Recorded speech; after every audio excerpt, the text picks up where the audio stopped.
Formula 30 ನಾನು present perfect ಅಲ್ಲಿ question making ಮಾಡೋದನ್ನ ಹೇಳ್ಕೊಟ್ಟಿದ್ದೆ. ಇಲ್ಲಿ ಪ್ರೆಸೆಂಟ್ ಪರ್ಫೆಕ್ಟ್ ಕಂಟಿನ್ಯೂಸ್ ಅನ್ನ ನೋಡೋಣ. ಪ್ರೆಸೆಂಟ್ ಪರ್ಫೆಕ್ಟ್ ಕಂಟಿನ್ಯೂಸ್ ಅಲ್ಲಿ ನಾವು ಸಿನ್ಸ್ ಮತ್ತೆ ಫಾರ್ ಅನ್ನ ಹೇಳ್ತೀವಿ. ಅಂದ್ರೆ ಅದು ಹಿಂದೆ ಯಾವಾಗ್ಲೂ ಸ್ಟಾರ್ಟ್ ಆಗಿದೆ, ಈಗ್ಲೂ ನಡೀತಾ ಇದೆ ಅನ್ನೋದನ್ನ ನಾವು ಪ್ರೆಸೆಂಟ್ ಪರ್ಫೆಕ್ಟ್ ಕಂಟಿನ್ಯೂಸ್ ಅಂತ ಹೇಳ್ತೀವಿ. ಸ್ಟಾರ್ಟ್ ಆಗಿ ತುಂಬಾ ಹೊತ್ತಾಗಿದೆ. ಸೊ ಇವಾಗ ಫಾರ್ ಎಕ್ಸಾಂಪಲ್, ನಾನು ಬೆಳಿಗ್ಗಿಂದ ಮೂವಿ ನೋಡ್ತಾ ಇದ್ದೀನಿ. ಸೊ ನಾನು ಆ, 2 ದಿನದಿಂದ ಈ ಕೆಲಸ ಮಾಡ್ತಾ ಇದ್ದೀನಿ.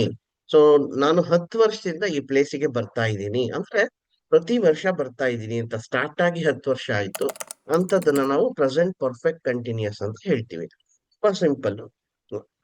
ಐ ಬಂದಾಗ, ಯು ಬಂದಾಗ, ಎನಿ ಪ್ಲೂರಲ್ ಬಂದಾಗ, ಪಾಸಿಟಿವ್ ಸೆಂಟೆನ್ಸಸ್, ಎನಿ ಪ್ಲೂರಲ್ ಅಂದ್ರೆ ದೇ ಆಗಿರ್ಬೋದು, ವಿ ಆಗಿರ್ಬೋದು, ರಘು ಅಂಡ್ ಪವನ್ ಆಗಿರ್ಬೋದು, ಹ್ಯಾವ್ ಬೀನ್ ಬರುತ್ತೆ. ನೆಗೆಟಿವ್ ಸೆಂಟೆನ್ಸಸ್ಗೆ ಹ್ಯಾವ್ ನಾಟ್ ಬೀನ್ ಬರುತ್ತೆ. ಸೊ ಹ್ಯಾವ್ ಅಂಡ್ ಬೀನ್ ಅಂತಾನು ಹೇಳ್ತಾರೆ. So I, you, any plural ಬಂದಾಗ have been, have not been, ವಿ4 ING ಫಾರ್ಮ್ ಬರಬೇಕು. ನಿಮಗೆ ಗೊತ್ತು, ಗೋ, ವೆಂಟ್, ಗಾನ್, ಗೋಯಿಂಗ್. ವಿ4 ಅನ್ನೋದು ಗೋಯಿಂಗ್. ಸಿನ್ಸ್ ಮತ್ತೆ ಫಾರ್ ಯೂಸ್ ಮಾಡ್ತೀವಿ. ಯಾವಾಗ ಸಿನ್ಸ್ ಮತ್ತೆ ಫಾರ್, ಸಿನ್ಸ್ ಅನ್ನೋದನ್ನ ನಾವು ಪಾಯಿಂಟ್ ಆಫ್ ಟೈಮ್ ಅಂತೀವಿ, ಫಾರ್ ಅನ್ನೋದನ್ನ ಪೀರಿಯಡ್ ಆಫ್ ಟೈಮ್ ಅಂತೀವಿ. ಯಾವಾಗ ಯೂಸ್ ಮಾಡ್ತೀವಿ ಅಂತ ನಿಮಗೆ ಗೊತ್ತಾಗತ್ತೆ ಇಲ್ಲಿ ಸಮಥಿಂಗ್. ಸೊ ಎನಿ ಸಿಂಗ್ಯುಲರ್ ಬಂದಾಗ ಹಿ, ಶಿ, ರಘು ಈ ರೀತಿ ಬಂದಾಗ ಹ್ಯಾಸ್ ಬೀನ್ ಬರುತ್ತೆ. ನೆಗೆಟಿವ್ ಸೆಂಟೆನ್ಸಸ್ಗೆ ಹ್ಯಾಸ್ ನಾಟ್ ಬೀನ್ ಬರುತ್ತೆ. ವಿ4 ಬಂದು ಸಿನ್ಸ್ ಅಥವಾ ಫಾರ್ ಬಂದು ಸಮಥಿಂಗ್ ಬರುತ್ತೆ. ಕೆಲವು ಸೆಂಟೆನ್ಸ್ ಗಳನ್ನ ನೋಡೋಣ. ನಿಮಗೆ ಅದಕ್ಕಿಂತ ಮೊದಲು ಸಿನ್ಸ್ ಮತ್ತೆ ಫಾರ್. ಸಿನ್ಸ್ ಅನ್ನೋದನ್ನ ನಾವು ಪಾಯಿಂಟ್ ಆಫ್ ಟೈಮ್ ಅಂತ ಹೇಳ್ತೀವಿ. That is very important. Point of time ಅಂತ ಹೇಳ್ತೀವಿ. ಸೊ ಇದನ್ನ ನಾವು ಡ್ಯೂರೇಷನ್ ಅನ್ನ ಪೀರಿಯಡ್ ಆಫ್ ಟೈಮ್ ಅಂತಾನು ಹೇಳ್ತೀವಿ. ಸೊ ಪೀರಿಯಡ್ ಆಫ್ ಟೈಮ್ ಅಂತಾನು ಹೇಳ್ತೀವಿ. Since 6 AM. ಸೊ ಅಂದ್ರೆ ಒಂದು ಪಾಯಿಂಟ್ ಅಲ್ಲಿ ಸ್ಟಾರ್ಟ್ ಆಗಿದೆ, 6 ಗಂಟೆಗೆ ಸ್ಟಾರ್ಟ್ ಆಗಿದೆ. ಸಿನ್ಸ್ ಮಂಡೇ, ಮಂಡೇ ಸ್ಟಾರ್ಟ್ ಆಗಿರೋದು. ಸಿನ್ಸ್ ಎಸ್ಟರ್ಡೇ, ನಿನ್ನೆ ಸ್ಟಾರ್ಟ್ ಆಗಿರೋದು. ಸಿನ್ಸ್ ಜನವರಿ, ಜನವರಿಯಿಂದ ಸ್ಟಾರ್ಟ್ ಮಾಡಿದ್ದೀನಿ. Year, since 2020. So since childhood. ಇದೆಲ್ಲ ಏನು ಸ್ಟಾರ್ಟಿಂಗ್ ಪಾಯಿಂಟ್ ಅನ್ನ ನಾನು ಹೇಳ್ತಕ್ಕಂಥದ್ದು. ಪೀರಿಯಡ್ ಅಂದ್ರೆ ಫಾರ್ 2 ಅವರ್ಸ್, 2 ಅವರ್ ಡ್ಯೂರೇಷನ್ ಅನ್ನ ಹೇಳ್ತಾ ಇದ್ದೀನಿ. 10 ಮಿನಿಟ್ಸ್, ನಾನು ಡ್ಯೂರೇಷನ್ 10 ಮಿನಿಟ್ಸ್ ಅಂತ ಹೇಳ್ತಾ ಇದ್ದೀನಿ. Have been waiting for him for 10 minutes. So I have been waiting for him for 10 minutes ಅಂದ್ರೆ ನಾನು ಅವನಿಗೋಸ್ಕರ 10 ನಿಮಿಷದಿಂದ ವೇಟ್ ಮಾಡ್ತಾ ಇದ್ದೀನಿ. ಫಾರ್ 3 ಅಂದ್ರೆ ಈಗ್ಲೂ ವೇಟ್ ಮಾಡ್ತಾ ಇದ್ದೀನಿ ಅಂತ. For 3 days, for 5 years, for a week, for a long time. Okay, so ಈಗ ನಿಮಗೆ ಸಿನ್ಸ್ ಫಾರ್ ಗೆ ಎಕ್ಸಾಂಪಲ್ ಗೊತ್ತಾಯ್ತು. ಈಗ ಕೆಲವು ಪಾಸಿಟಿವ್ ಸೆಂಟೆನ್ಸಸ್ ನೋಡೋಣ. I have been studying since 8 AM. ಅಂದ್ರೆ ಸೊ ನಿಮಗೆ ಯಾರೋ ಬಂದು ಕೇಳ್ತಾರೆ, ಇನ್ನೂ ಓದ್ತಾ ಇದೆಯಾ ಅಂತ. ಹೌದು, ನಾನು 8 ಗಂಟೆಯಿಂದ ಓದ್ತಾ ಇದ್ದೀನಿ. So I have been studying since 8 AM. ನಾಳೆ ಎಕ್ಸಾಮ್ ಇದೆ. ಸೊ ಒಂದು 6 ಗಂಟೆಗೋ 7 ಗಂಟೆಗೋ ಸೊ ನಿಮ್ ಮದರ್ ಫಾದರ್ ಯಾರೋ ಬಂದು ಕೇಳ್ತಾರೆ, ಇನ್ನು ಓದ್ತಾನೆ ಇದೆಯಾ. ಹೌದು, ನಾನು 8 ಗಂಟೆಯಿಂದ ಓದ್ತಿದ್ದೀನಿ. ಆದ್ರೆ ಅವ್ರು ಇನ್ನೂ ಒಂದು ಕೇಳ್ಬೋದು, ಎಷ್ಟೊತ್ತಿಂದ ಓದ್ತಿದ್ಯಾ. Have been studying since 8 AM ಅಂದ್ರೆ 8 ಗಂಟೆಗೆ ಸ್ಟಾರ್ಟ್ ಮಾಡಿ ಈಗ್ಲೂ ಓದ್ತಾ ಇದ್ದೀನಿ ಅನ್ನೋ ಅರ್ಥದಲ್ಲಿ ಬರುತ್ತೆ. You have been waiting for 2 hours. So ಯಾರೋ ನಿಮಗೆ ಹೇಳ್ತಾರೆ, ನೀನ್ 2 ಗಂಟೆಯಿಂದ ವೇಟ್ ಮಾಡ್ತಿದ್ಯಾ, ಅವ್ನ್ ಬರಲ್ಲ ಅನ್ಸುತ್ತೆ. You have been waiting for 2 hours. ಯಾಕೆ ಫಾರ್ ಬಂತು ಇಲ್ಲಿ? 2 ಅವರ್ಸ್ ಅನ್ನೋದು ಪೀರಿಯಡ್ ಆಫ್ ಟೈಮ್ ಆಯ್ತು. ಇಲ್ಲಿ ಸಿನ್ಸ್ ಯಾಕೆ ಬಂತು? ಇಲ್ಲಿ 8 AM ಅನ್ನೋದು ಸ್ಟಾರ್ಟಿಂಗ್ ಟೈಮ್ ಆಯ್ತು. ಹಂಗಾಗಿ so they have been playing cricket since morning. So ಬೆಳಗ್ಗೆಯಿಂದ ಆಡ್ತಾ ಇದ್ದಾರೆ. ಪಾಯಿಂಟ್ ಆಫ್ ಟೈಮ್ ಮಾರ್ನಿಂಗ್ ಅಂತ ಹೇಳ್ತಾ ಇರೋದು.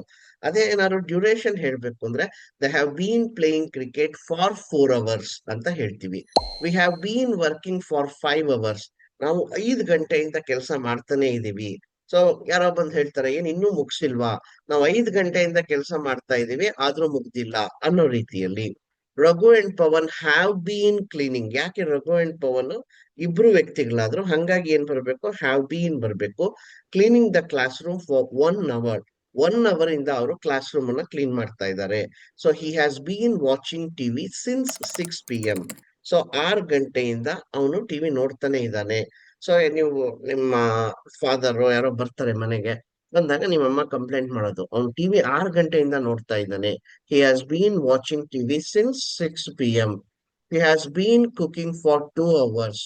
2 ಅವರ್ಸ್ ಇಂದ ಅವಳು ಕುಕ್ ಮಾಡ್ತಾ ಇದ್ದಾಳೆ. She has been cooking for 2 hours. So Raghu has been learning English since January. ಅವನು ಜನವರಿಯಿಂದ ಕಲಿತಾನೆ ಇದ್ದಾನೆ ಇಂಗ್ಲಿಷು. ಸೊ ಇನ್ನೂ ಬಂದಿಲ್ಲ ಅನ್ನೋ ಅರ್ಥದಲ್ಲಿ. ಸೊ ಅವನು ಜನವರಿಯಿಂದ ಇಂಗ್ಲಿಷ್ ಕಲಿತಾನೆ ಇದ್ದಾನೆ. Raghu has been learning English since January. ಯಾಕೆ ಹ್ಯಾಸ್ ಬೀನ್ ಬರಬೇಕು? ರಘು ಸಿಂಗ್ಯುಲರ್, ಹಂಗಾಗಿ ಏನ್ ಬರ್ಬೇಕು? ಹ್ಯಾಸ್ ಬೀನ್ ಬರ್ಬೇಕು. ವಿ4 ಲರ್ನಿಂಗ್, ವಿ4 ಆಯ್ತು.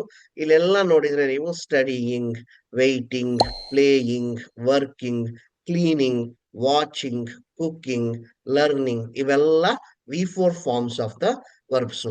The students have been practising ವಿ4 ಸಿನ್ಸ್ ಮಂಡೇ. ಮಂಡೆಯಿಂದ ಪ್ರಾಕ್ಟೀಸ್ ಮಾಡ್ತಿದ್ದಾರೆ. For 4 days. ಸೊ ಇವತ್ತು for example, so think of Thursday ಅಂತ ಅನ್ಕೊಳ್ಳಿ. ಸೊ ಅವ್ರು ಮಂಡೆಯಿಂದ ಪ್ರಾಕ್ಟೀಸ್ ಮಾಡ್ತಿದ್ದಾರೆ ಸಿನ್ಸ್ ಮಂಡೇ, ಅಥವಾ ಫಾರ್ 3 days, ಅಥವಾ ಫಾರ್ 4 days, ಆ ರೀತಿ. So my father has been driving for 3 hours. ಅವ್ರು 3 ಅವರಿಂದ ಡ್ರೈವ್ ಮಾಡ್ತಿದ್ದಾರೆ. ಅಥವಾ ಸಿನ್ಸ್ 2 o'clock, 5 ಗಂಟೆಗೆ ಹೇಳ್ತಾ ಇದ್ದೀರಾ ಅಂದ್ರೆ ಸಿನ್ಸ್ 2 o'clock ಅಂತ ಹೇಳ್ಬೇಕು. ಸೊ ಯಾವುದೇ ಸೆಂಟೆನ್ಸ್ ಅನ್ನ ಬೇಕಾದ್ರೆ ನೀವು ಸಿನ್ಸ್ ಅಲ್ಲೂ ಹೇಳ್ಬೋದು, ಫಾರ್ ಅಲ್ಲೂ ಹೇಳ್ಬೋದು. ಅದನ್ನ ನೀವು ನೋಡಿ. Next negative sentences. Negative sentence ಬಂದಾಗ I have not been studying since 8 AM. So 8 ಗಂಟೆಯಿಂದ ನಾನು ಓದ್ತಾ ಇಲ್ಲ. I have not been studying since 8 AM. ಈಗ್ಲೂ ಓದ್ತಾ ಇಲ್ಲ, 8 ಗಂಟೆಯಿಂದ ಓದ್ತಾ ಇಲ್ಲ ಅನ್ನೋ ಥರದಲ್ಲಿ. You have not been waiting for 2 hours. ನೀನು 2 ಗಂಟೆಯಿಂದ ವೇಟ್ ಮಾಡ್ತಾ ಇಲ್ಲ. So they have not been playing cricket since morning. ಅವರು ಕ್ರಿಕೆಟ್ ನ ಬೆಳಗಿಂದ ಆಡ್ತಾ ಇಲ್ಲ. They have not been playing cricket since morning. We have not been working for 5 hours. ನಾವು 5 ಗಂಟೆಯಿಂದ ವರ್ಕ್ ಮಾಡ್ತಾ ಇಲ್ಲ. ರಘು ಅಂಡ್ ಪವನ್ ಇಬ್ರು ವ್ಯಕ್ತಿಗಳಾದ್ರು. ಹ್ಯಾವ್ ನಾಟ್ ಬೀನ್ ಬರ್ಬೇಕು. Have not bean cleaning the classroom for 1 hour. ಯಾಕೆ? ಪೀರಿಯಡ್ ಆಫ್ ಟೈಮ್ ಆಯ್ತು, ಹಂಗಾಗಿ. He has not been watching TV since 6 p.m. Since 6 p.m. So starting time ಆಯ್ತು. ವಾಚಿಂಗ್ ಅನ್ನೋದು ವಿ4 form of the verb. She has not been cooking for 2 hours. ಅವಳು 2 ಗಂಟೆಯಿಂದ cook ಮಾಡ್ತಾ ಇಲ್ಲ. She has not been cooking for 2 hours.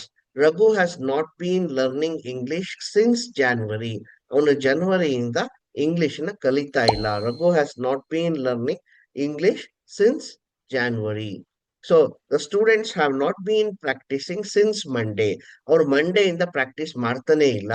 The students have not been practicing since Monday. ಅವರು ಮಂಡೆಯಿಂದ practice ಮಾಡ್ತಿಲ್ಲ. My father has not been driving for 3 hours.